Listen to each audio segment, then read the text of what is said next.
targeted. The hunt for her attacker is on. Her family destroyed by grief. That's my wife. But was the first story in the headlines Apparent incident of road rage. the whole story?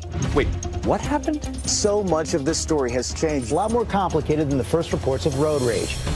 Tonight, 2020 returns to where it all began and ended. Did you think there was going to be a shootout? No, until they started shooting.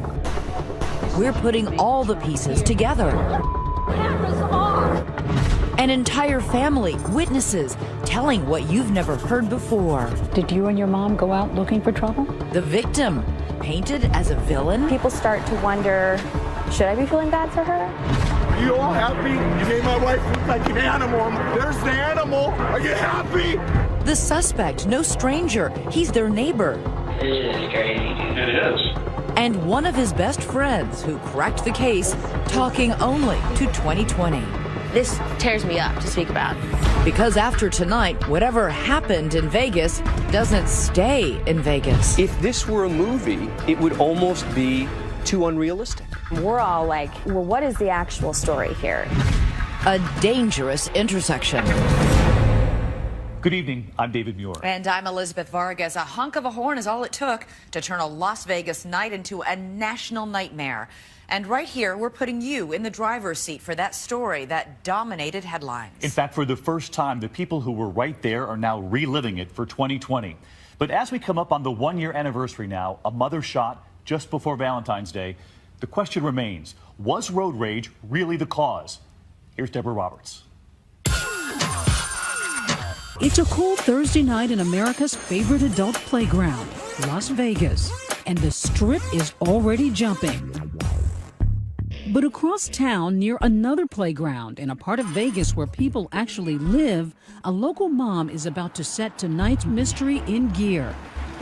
She pulls in and she smiles and she's like, I don't need you crashing the car. 44-year-old Tammy Myers is giving her 15-year-old daughter, Crystal, her first driving lesson. At 10 o'clock at night? Why would you go for a driving lesson at night? I wanted to go at night because, I mean, there's no cars around that you can possibly hit. And why'd you pick that area? It's close to home. So Tammy steers her 1993 Buick from the family home on Mount Shasta Circle to this empty parking lot at a nearby junior high school. A parking lot that's just wide open. Tammy and husband Bob have raised 4 kids in this neighborhood, teaching them all to drive right here. So you didn't think anything about the fact that they were going driving late at night? You know, we live in Las Vegas. We're a 24-hour town. That night, Bob is 300 miles away on business in Kernville, California, a traveling vendor selling hats and T-shirts at local fairs and sporting events. Son Robert Jr. is with him, the others back in Vegas, the eldest Brandon at home. And everything was good. Everybody was happy. And here's how Crystal says it all played out. Back in that parking lot, she takes the wheel, delicately maneuvering the car, delighting in every turn. I was just like, okay, I'm getting the hang of this. Then the lesson moves from the parking lot to the neighborhood's main streets. We finally stopped and she pulled over and we switched seats. Tammy now takes the wheel. Crystal says her mom is teaching her how to change lanes. She's going at a snail's pace when suddenly an impatient driver appears in the rear view. It was a silver car. I just noticed that he was riding our bumper. And then he swerves around us and I honked the horn. That honk of the horn, something we've all done, would change everything. So then you pull up here. She turns right and right about here. When Crystal says that silver car suddenly sideswipes them. And we had to stop really hard. Who is this guy? Do you know? No, I didn't recognize him. Were you scared? Yeah, I was. I was really scared. And he gets out the car. It's okay. Take your time. And he says, I'm going to kill you and your daughter. He says, I'm going to kill you and your daughter? Yeah. In a panic, Crystal says they flee the scene. But what happens next is a puzzle we piece together tonight. Everyone agrees that sometime after 11 o'clock, 2 cars barrel down Mount Shasta Circle to the end of the cul-de-sac where the Myers live. That old Buick driven by Tammy and a 4-door silver sedan driven by a mystery man in hot pursuit with a gun. You heard the shots? Yeah, I was looking and I heard the shots. Did you know she had been hit? Yeah, I was screaming. He said, Mom's been shot, Mom's been shot. Brandon, her eldest son, remembers running to his mother's side as that silver sedan flees the scene. I was just screaming at her, "Mom, please stay here, stay here." Brandon was telling her to stay awake because she was closing her eyes. She's hit in the head. A frantic Brandon dials 911, and at 11:34, Tammy's rushed to a nearby hospital. At the scene of the shooting, leads and evidence are scarce. Did you have any idea who had shot your mom? No, I was completely in the blank. All I saw was the gunfire. Back in California, Bob Myers gets fragments of the story over the phone from a distraught Crystal. And she said, "Dad, I saw it. There was blood everywhere, all over Mom's head and face." He drops everything and begins driving home. And what's happening in your chest at this moment? I'm like, "What's going on here?" How fast are you driving? 100 miles an hour. Every thought saturated with concern for his wife of 25 years, the family matriarch who'd earned the name Mama Bear. Didn't have a mean bone in her body. It's not until the early morning hours of February 13th when Bob, still on the road, gets a call from police. He says, "Mr. Myers, it started off as a road rage. They followed your wife home and shot your wife." Frantic, he wants to know more and begins calling TV stations, asking for updates and granting interviews. I'm speechless. I've been with this woman 25 years. He is now the vocal spokesperson for the Myers family. Local reporter Jackie Heinrich found it peculiar. He called our station when he was driving back from California and says, "Hey, I'm angry about this. How could someone do this?" I didn't want to freeze out the media, and here's why I didn't. You can't find killers without the media's help.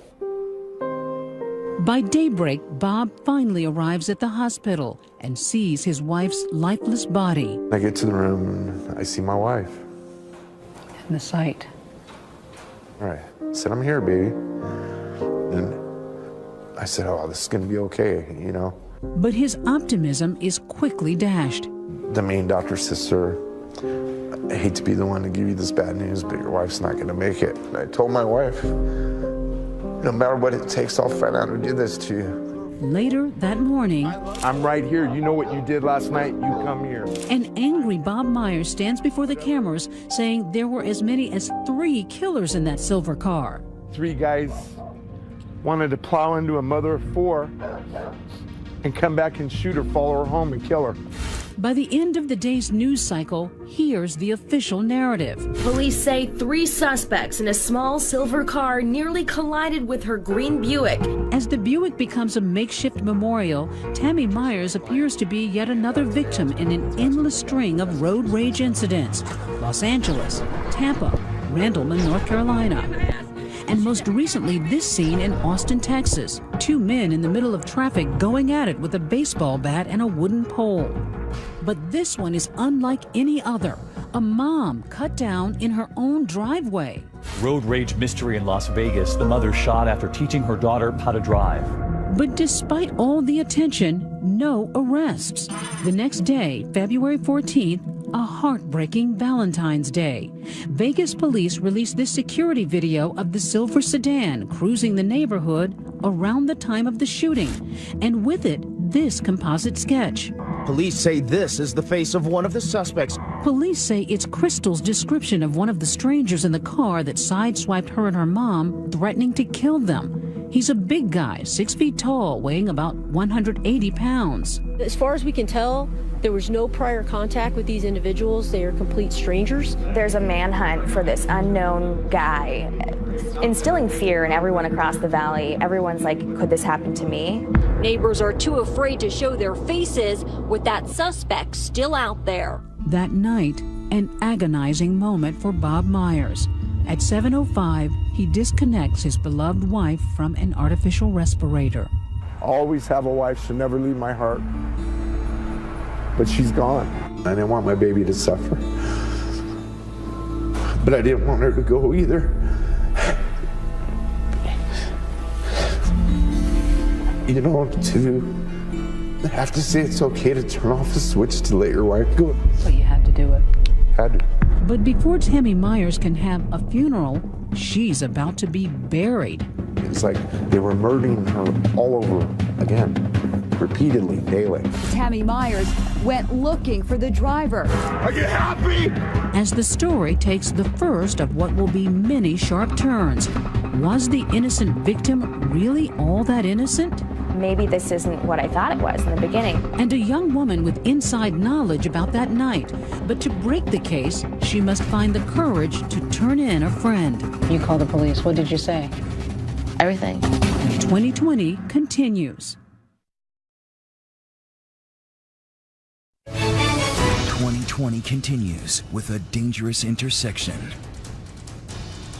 3 days after removing his wife from life support, dear God, protect them in the days to come. Bob Myers holds a candlelight vigil. This is a testament to a good person in a community that needs good people. But now there are as many whispers about shooting victim Tammy Myers as there are prayers for her. I want to keep the facts as they are, because it's starting to get twisted. Just hours earlier, police announced a stunning discovery, one that paints a much different picture of this Las Vegas mom. The reason I wanted everyone here was to just clarify some things. A big piece of the Myers account has been missing. Turns out, between that alleged road rage incident and the shootout, Tammy Myers returned home with no one in pursuit, dropped off her daughter, and instead of dialing 911, picked up her son, who's armed with a gun, and went back on the road. She tells her 15-year-old daughter to wake up her son, who was in bed, and have him come outside and get in the car with her so that they can find who frightened them while they were on the roadway. She got her 22-year-old son to get his weapon. I mean, people start to wonder, should I be feeling bad for her? Local reporter Jackie Heinrich says that surprising and late disclosure changed the whole tone of the story. When the police held a press conference and said, actually, Tammy Myers went back out, then they started to think, maybe this isn't what I thought it was in the beginning. Suddenly, the family is feeling the burn of online hate, with comments like, "Am I the only one who's glad she got shot?" On social media, people began to really turn on your wife and your son. Well, it bothered me. All of them did. Because my wife wasn't a troublemaker. Bob is suddenly doing damage control, insisting that this is not a vigil for a vigilante. My son is not an animal. My son is a hero in my book. So what's Brandon's story? He says his mother was convinced that road rager was headed to the house to make good on his death threat. She said, someone's trying to kill us, we need to go now. I'm like, why don't we call 911? You said, let's call 911. Yeah, and she goes, we need to get away from the house. They're trying to hurt us. So I grabbed my gun. Brandon's gun, a registered Beretta 9mm pistol. Why'd you grab the gun? Just safety precautions. Someone's trying to hurt my family, so I'm gonna come protect them. Brandon takes me on a drive to relive that night with his frightened mom behind the wheel. And she's just like hell, her mouth was open. She was terrified. He points out the spot where he says his mom and sister were sideswiped by that angry driver. Happened right here. Right here. Do you see any cars? No, nothing. So he says they call it a night and head home. Still no cars, nobody's coming near you. No one's near us. Completely, it's a ghost town. But then, just as they make a right turn by the junior high school, he says they spot a silver car. And they were right here in front of us. She saw the silver car right here. It was literally right here in front of us.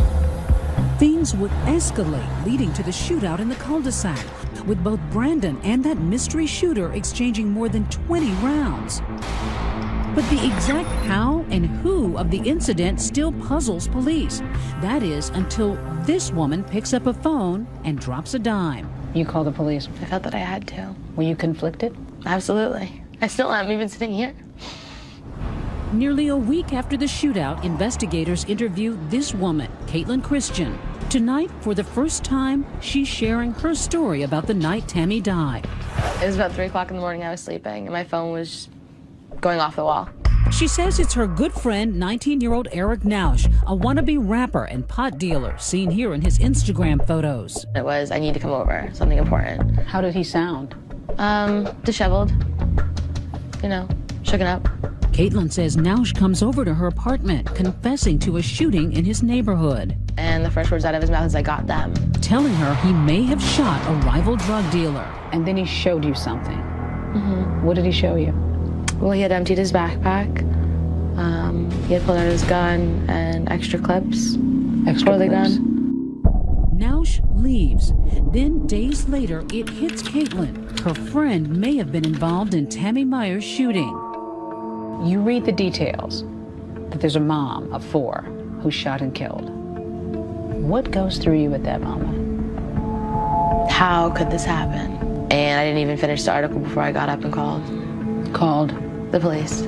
She makes a wrenching decision to turn in her trusting friend. And how did you feel after the conversation once you told them what you knew? Terrible, but there's always a right and a wrong. The next day, SWAT teams, squad cars surround Eric Naush's home. He's holed up inside. Our Las Vegas affiliate, KTNV, is live on the scene. Right now, we are in the tactical phase of attempting to take a suspect into custody. Caitlin says she's texting Eric nonstop. So you were trying to convince him to surrender? Right. Still a very confusing scene out here as everybody is arriving here on scene. One of those arriving is the suspect's mother, who's in obvious distress. Guys, please, guys, get back. Please! Everybody come on down. Turn your phone off! But as the standoff drags into its second hour, questions in this already complex case are multiplying. For one thing, Eric doesn't even drive, and he bears little resemblance to Crystal Myers' description of the shooter. I mean, he's really small. He's nowhere near 6 foot. And just as bizarre, the location of his house, just a block away from the Myers residence on Mount Shasta Circle. We go through the play-by-play on this map with ABC legal analyst Dan Abrams. The irony being that the suspect is right around the corner from this family. They're out looking for some composite sketch of some guy in a road rage incident, and little do they know that it's a block away. You can literally see his home from my front door. And you walked over to his home really angry. Pajamas and all. I'm my wife. You were yelling. Oh, I was upset. No, it ain't okay. Bob Myers is devastated, the police stopping him from getting any closer. And in that moment, his understandable grief turns to unforgiving anger. You all happy? You made my wife look like an animal and my son. There's the animal a block away. Are you happy? My wife was a victim. She lost her life. And it's like they were murdering her all over again, repeatedly, daily. Finally, a shirtless Naush surrenders. Suspect has been taken into custody. Suspect is en route to headquarters to be interviewed. Yes, police have questions, but nobody's prepared for the shocking answers. This story's not right. My name's getting thrown in. Naush is about to spin a whole new version of the story. I freaked out. I was just like, there's no way. Stay with us.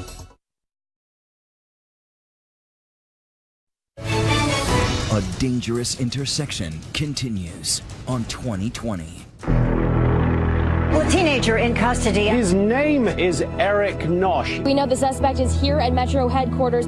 While the media churns the news of Eric Naush's arrest, the 19-year-old suspect himself is alone with his thoughts, slumped across an interrogation table, while others are thinking, just who is this kid?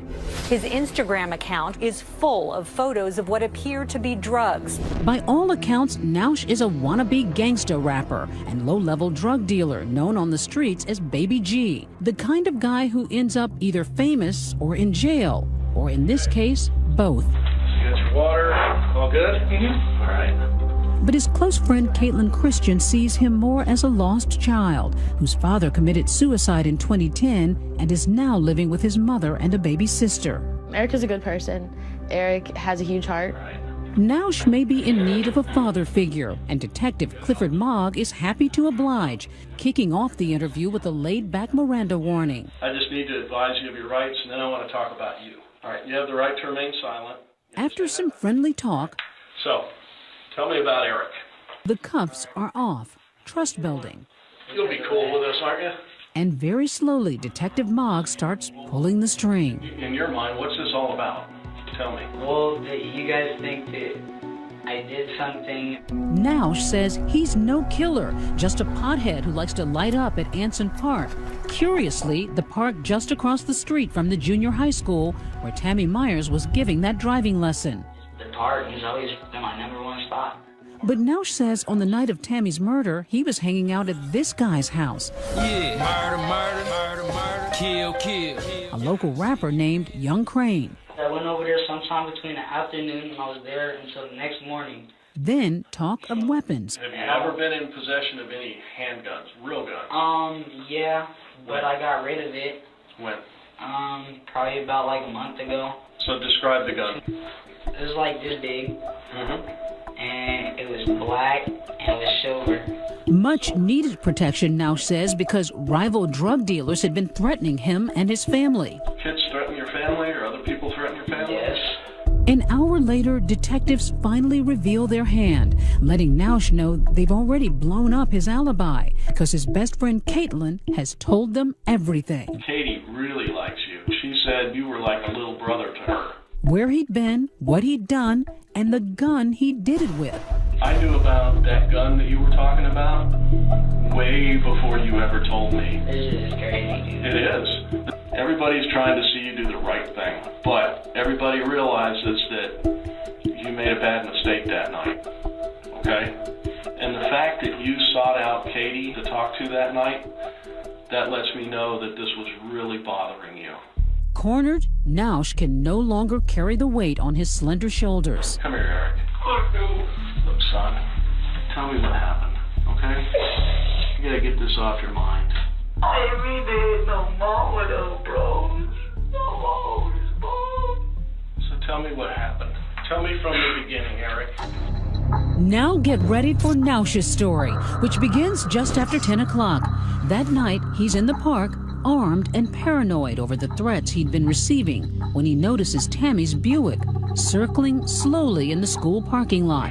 Every direction I went, she was just following. Everywhere I went, that car was there. He says he was sure it was someone stalking him, so he hides and calls a friend to pick him up so he can get away. It was a smooth 30, 45 minutes before I even got in a car, until I knew this car was out of sight.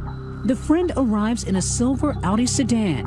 Nausch thinks he's escaped his enemies, but almost instantly crosses paths with that Buick once again. They just came out of nowhere. They were following us, and they didn't even turn. He tells police something that surprises them, that someone in the other car was brandishing a gun at him.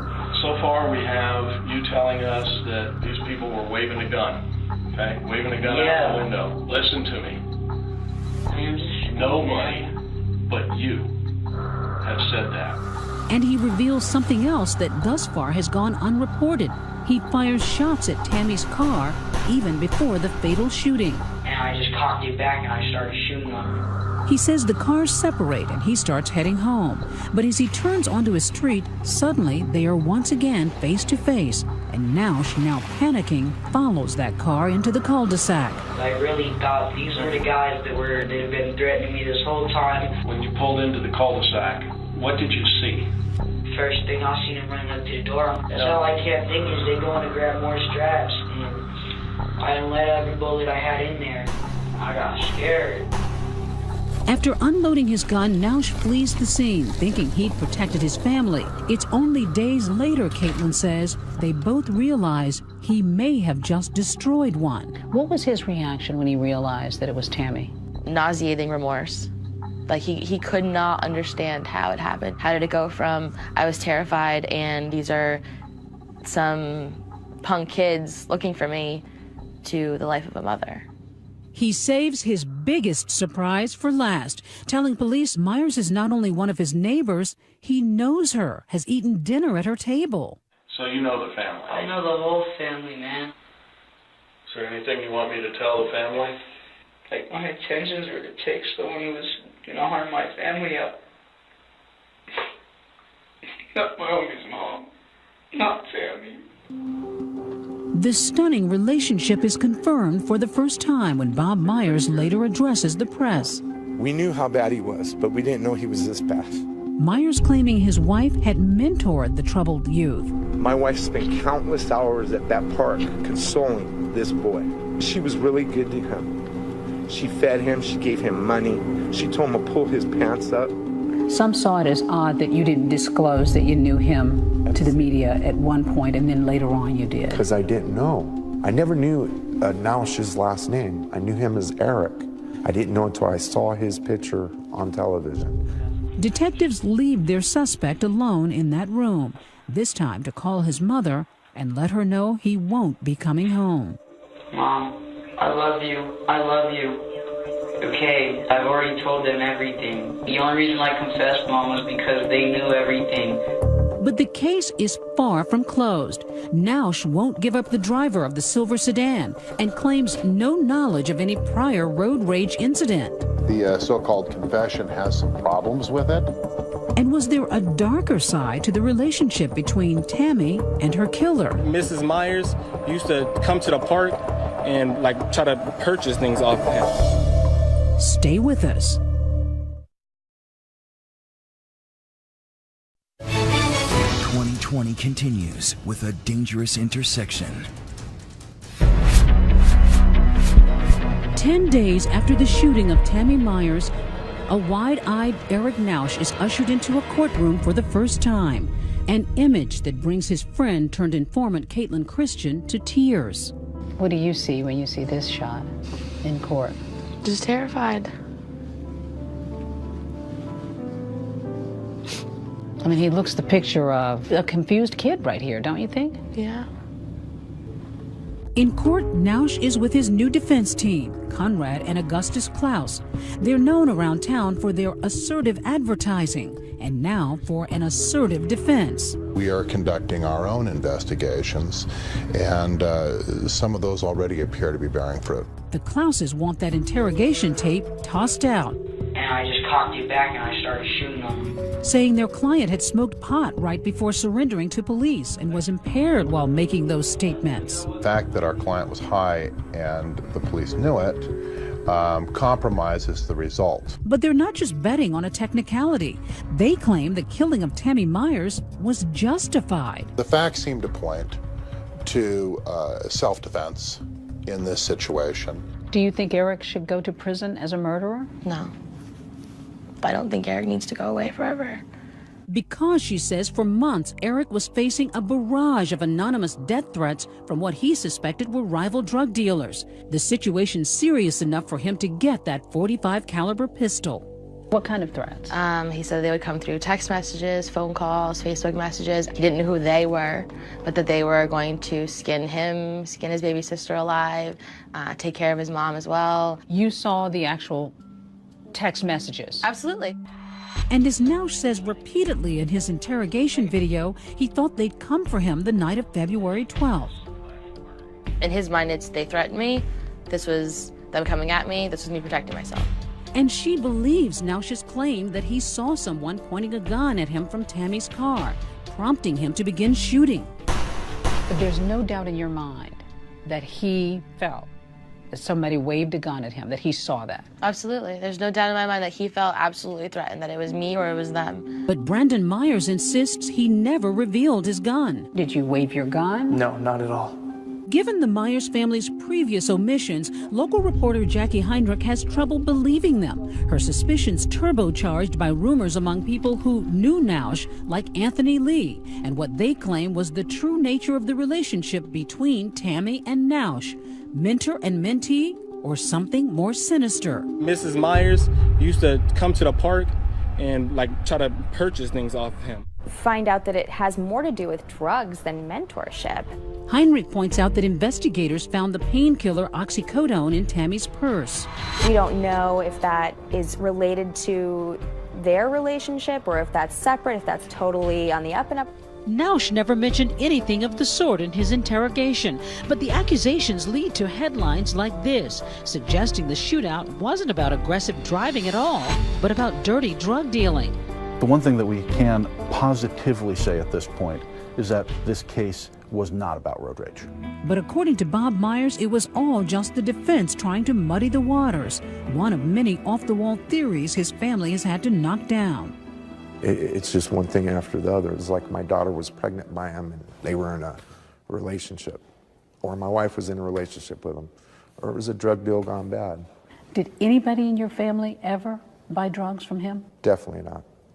Some questioned the fact that your wife had oxycodone in her purse. Yeah. She had a prescription for it.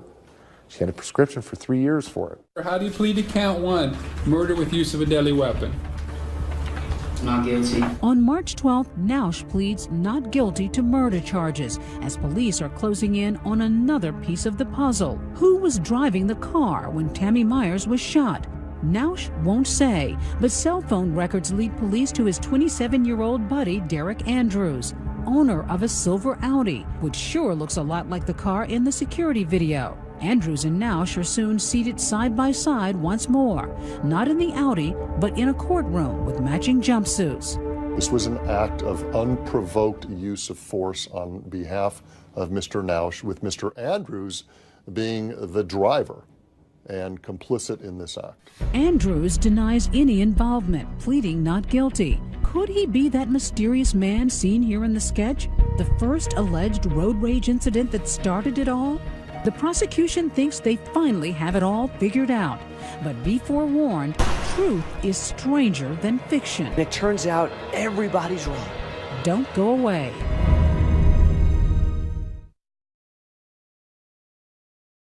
A Dangerous Intersection continues on 2020. With arrests made, suspects in custody, and charges brought, finally, the prosecution story. The version jurors will hear next month at trial. DA Stephen Wolfson thinks he can finally explain what happened the night Tammy Myers was killed. There's no evidence to support that Mrs. Myers was doing anything other than being out with her daughter, giving her daughter some sort of driving lessons. Wolfson believes Crystal Myers. Yet what happened next is a series of bizarre, tragic coincidences, the odds of which, even by Vegas standards, are incalculable. 10:10 p.m. Tammy's offering that driving lesson to her daughter in the school parking lot. By coincidence, Eric Nausch is in a park across the street. He's carrying a .45 caliber handgun and the weight of the world on his shoulders after death threats from some rivals. Nausch notices the Myers vehicle and its slow-moving maneuvers and apparently misconstrues that as a threat. He thinks the driver is stalking him. And nobody seems to dispute that it all started right here in this junior high school parking lot. Just out for some driving lessons. 10:50 p.m. After the driving lesson, Tammy Myers gets back behind the wheel and begins heading home. 10:56, she sees a silver sedan speed up behind her and pass aggressively. Her impulsive teen daughter makes a fateful decision. Crystal reaches over and slams on the horn. If that horn hadn't been honked, none of this probably would have happened. It's full-on road rage as the silver car pulls in front of the Myers. Crystal says the driver hops out, walks toward her mom's car, and says, "I'm gonna kill you and come back for your daughter." We'd be very interested to find out who was in that other car, because we don't believe it was Mr. Nausch. Back at the park, Nausch is being picked up by friend Derek Andrews, coincidentally driving a different silver sedan. Meantime, Tammy Myers makes it back home, and instead of dialing 911, drops off her daughter and picks up 22-year-old son Brandon, who grabs his pistol. He happens to be a registered handgun owner. It was a mistake on her part, in my opinion, but it is what it is. The search begins as mom and son take off looking for the road rager. Moments later, they locate him, or so they think. We pulled up, boom, they were right here in front of us. She saw the silver car right here. It was literally right here in front of us. What does she say when you see the car? Brandon, that's them. Those are the ones that threatened to kill me and your sister. A chance encounter and what would be a fatal case of mistaken identity, as Tammy has the right color but the wrong car, one occupied by Nausch and Andrews. It's right here that she thinks she's found the car. And it's at that same moment that Nausch thinks he's being followed by this green car. So now you have both of them mistakenly paranoid about the other. When Nausch spots the stalking green Buick, the same exact one he spotted in the parking lot, he surmises that he's the one about to be attacked. Moments later, shots fired. The first, but not the last time bullets will fly that night. At that point, the evidence says that Mr. Nausch raised his weapon in a threatening manner. This is a loud .45 caliber gun, makes a lot of noise, very intimidating. She goes, "Brandon, what was that?" I said, "Mom, we're getting shot at." At that point, she's shaking. He says he fired some shots there, but he didn't hit anybody. This should have been the end of it, which is now she's now gotten to threaten the drug dealers who he thinks are behind him. He's fired his weapon. They've learned their lesson. Both cars speed off, Myers and Nausch each heading home, taking parallel streets. But remember, they live only a block apart, and in the final, cruelest twist of fate, find themselves headed for disaster as they turn toward their houses, winding up on the same street. The Myers pull into the cul-de-sac.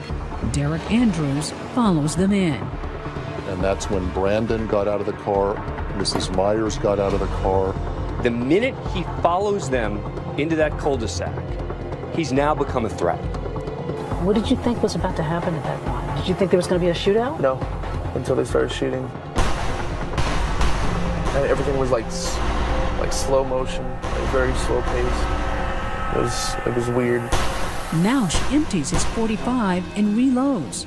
The evidence will show Mr. Nausch, in an unprovoked way, for stupid reasons, chose to drive down in a neighborhood that he was familiar with.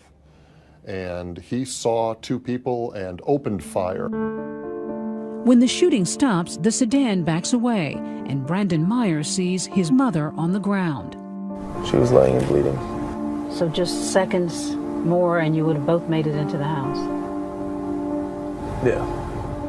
There's no evidence to suggest that Brandon or Mrs. Myers did anything to legally provoke and give Mr. Nausch the legal right to use deadly force. If the prosecutors are right that he fires the first shot, that's murder. Stay with us.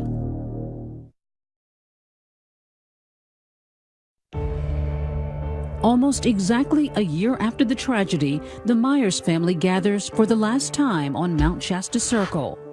They're packing, moving out of the neighborhood and away from the specter of Tammy, shot dead in front of their house, in front of their eyes. I catch myself all the time calling her. I'll sit in my chair out in the living room and I'll go, "Hey, babe."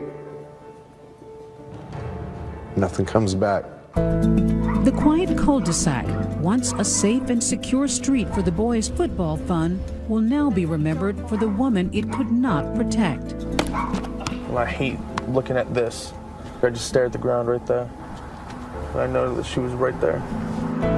The family has had a book written telling their side of the story as they await the trial of Eric Nausch. Bob will wait until after that to lay his wife's ashes to rest. You haven't buried your wife? Oh, no. Why not? Because everything that was said about my wife. When I put my wife in the ground, I want all the truth out. And I think the only way we're going to get that out is from a trial. Mrs. Myers, as I understand it, was a nice lady who was willing to try and help a troubled kid. That's what the evidence will show and nothing more. They're all over here driving around like clowns. Just this week, another incident in Las Vegas between the driver of this truck and a motorcyclist. But Brandon Myers didn't need to see that to give peace a chance. In the wake of his mother's death, he surrendered his 9mm pistol he took with him that fateful night. The cops have it. I mean, I told them I don't want it back. They can keep it. For Crystal, the youngest Myers child, life has been difficult. The loss, the scorn, the guilt. You saw everything. Yeah. I asked myself, what if we didn't go? Or what if I didn't want to go? Or what if I never honked the horn? It probably would have been different. Crystal is coping the best way she knows how, through music. You say that you've actually written a song. Yeah, I did. Do you mind singing a little bit? Sure. My angel fly and let this all go. I know she'll be alright. All these people judging us everywhere we go. The pain will never leave. It will always remain the same. A loving tribute. So many questions, though, still remaining in this case. What was the real relationship between Eric and Tammy? And who was the original road rage driver? Likely those questions will be answered in the trial scheduled to start next month. And that's our program for tonight. I'm Elizabeth Vargas. And I'm David Muir. From all of us here at 2020.